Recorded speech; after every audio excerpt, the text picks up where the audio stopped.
राज्य में 1994 मसीहा ठारू प्राथमिक शिक्षार प्रसार पर ग्रामवासी उद्यम गढ़ी उठी विद्यालय गुड़ी शेष में सरकार अवहेलार शिकार होगा अत्यंत अगणतांत्रिक और निंदनीय जार उदाहरण वर्तमान बालेश्वर जिला बस्ता गोष्ठी शिक्षाधिकारी अधीनस्थ कुड़िया पंचायत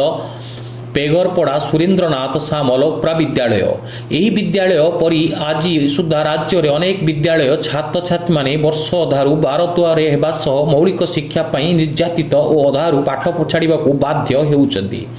एथिरे अध्ययनरत छात्र छात्री मानू मिला मिलुची मध्याह्न भोजन ना मिलुची शिक्षा सरकारी विद्यालय छात्र छात्री मानक ठारू एही विद्यालय छात्र छात्री माने अवहेलित और निष्ठा एहार अभिभावक माने सरकारी बाबू ठारू असम्मानित होउचंदी। राज्य शिक्षा संसद अनुदान नियम 1994 विद्यालय स्वीकृति आईन 1991 अनुसूचना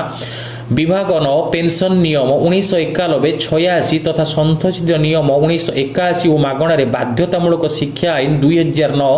तथा नियमावली 2010 गुड़ी को राज्य सरकार विद्यालय और गणशिक्षा विभाग अधिकारी माने अवमानना करने सह यही सब आईन और नियमावली गुड़ी को अणदेखा कर यार छात्र छात्री शिक्षक और शिक्षयित्री तथा परिचालना कमिटी प्रति नानादी मिथ्या आरोप दर्शाई पिलामानकु मौलिक शिक्षा अधिकार सुविधा वंचित कराइबा और शिक्षक शिक्षयित्री अकथन निर्यातना परी नानादी उपाय आपणाइछंती। या कोन हमर भांडामी ना सरकार को भांडामी करिवा में विद्यालय गण शिक्षा विभाग रे एक चक्रांत या प्रमाण माध्यम रे प्रश्न पचारको चाहूची माननीय सचिव महोदय अति निरीह एवं अति हृदयस्पर्शी लोक हम अनुरोध करूछु